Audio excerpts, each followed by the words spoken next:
there is no end to a Nintendo 64 collection, and Nintendo 64 collecting will go on forever. Now, what do I mean by that? Because it's kind of a weird thing to say. I say all the time that I have a complete Nintendo 64 collection, which, when I say that, I mean I have every North American game that was released. I also have a complete collection in the sense that I have every game cartridge, every box, and every instruction manual.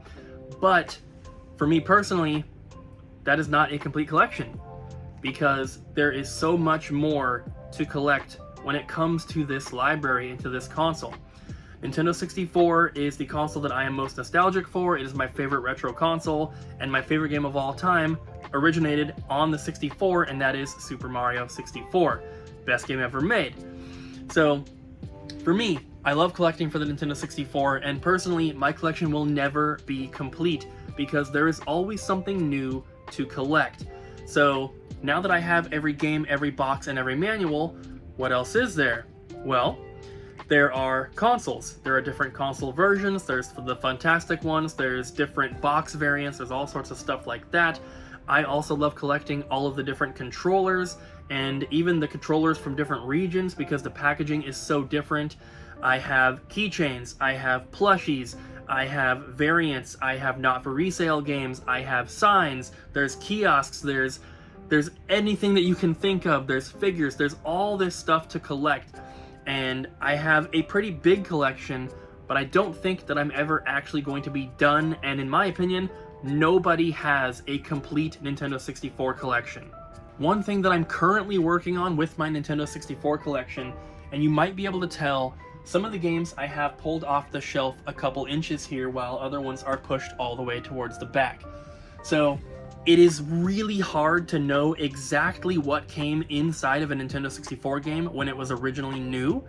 There are lots of unboxing videos on YouTube where you can find people opening factory sealed games. That's the best way to know for sure. There's all sorts of posters, maps, registration cards, Nintendo Power inserts, things like that. And it's really hard to know exactly what every single game came with originally. But there are two things that every game for sure had, and that is a precautions booklet and a plastic baggie that goes over the cartridge. So that's currently what I'm working on right here, and that's why some of the games are pulled off the shelf just a couple inches. All the ones that are pulled out like that are missing that plastic baggie, and then a handful of them are also missing that precautions booklet. Unfortunately, those original baggies are pretty hard to find, so my solution has been to buy complete-in-box Japanese Nintendo 64 games for my retro video game store, and usually, if we order 20 or so of them from Japan, about half of them will have those baggies, and luckily for me, the Japanese baggies are 100% identical to the North American ones.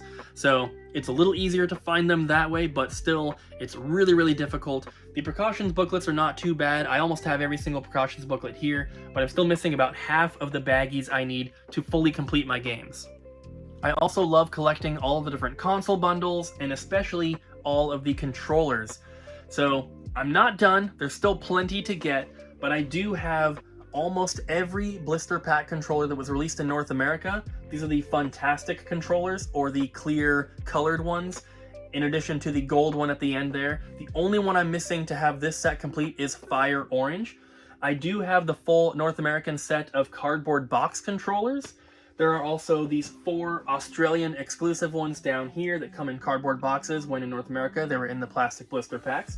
And I have a ton of the Japanese ones as well.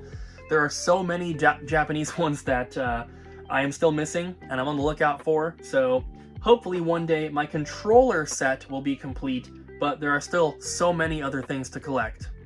Like action figures, I have a full set of the Mario Kart 64 figures here. They come with the characters and then also their carts, but then way up top there, I have Mario Kart 64 and Donkey Kong 64 die-cast cars. I also have these blister pack accessories and some Nintendo 64 magnets, which are really awesome. And then right here I have a keychain and then a Ocarina of Time and Donkey Kong 64 pocket watches. And we can't forget the regular lenticular watch, which changes from the Nintendo 64 logo to Mario's face, and this Ocarina of Time soundtrack that has a t-shirt and it's all factory sealed together. I have some other soundtracks as well, some pretty cool ones. We have Majora's Mask. I have Super Mario 64. This one happens to be factory sealed, which I found at Goodwill for $1. But there are all sorts of Nintendo 64 soundtracks. Some of them are incredibly rare.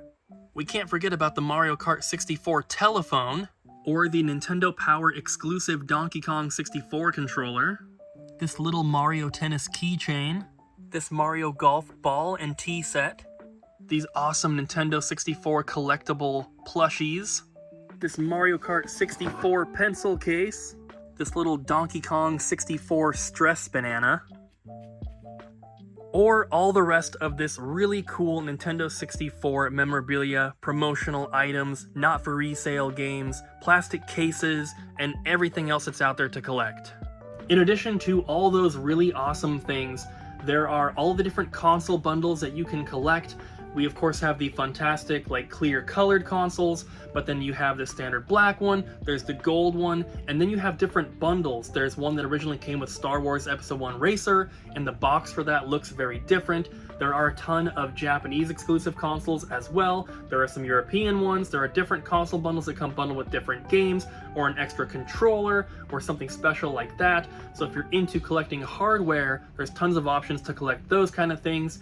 And then we can't forget about all of the plushies. We have the promotional items, we have the different accessories and the controllers, we have gray cartridge variants, we have not for resale demo games, there are signs, there are kiosks, there are vinyl wall scrolls, there are posters, there's all sorts of stuff to collect for the Nintendo 64 and for any console really. So going for just the full set of games for some people is a complete collection, and I do consider that complete. But for me, there's always going to be something to continue to search for. I'm finding out about new things all the time.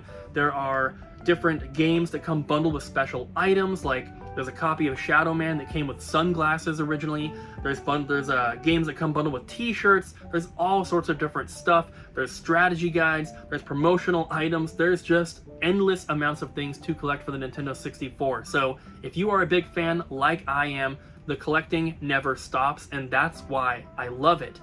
I absolutely love the console. It is the system I have the most nostalgia for, and even though I have every game and every box and every manual, my Nintendo 64 collection will never be complete, and there's always something else to find. Obviously, the cost can be prohibitive for someone to collect all sorts of stuff, but if money was no option, what is one console or one sort of franchise or anything like that that you would like to collect everything for? Not just the games, but all the promotional items, all the controllers, all the accessories, everything. Let me know in those comments down below. Thank you guys so much for watching, and I'll see you in the next one.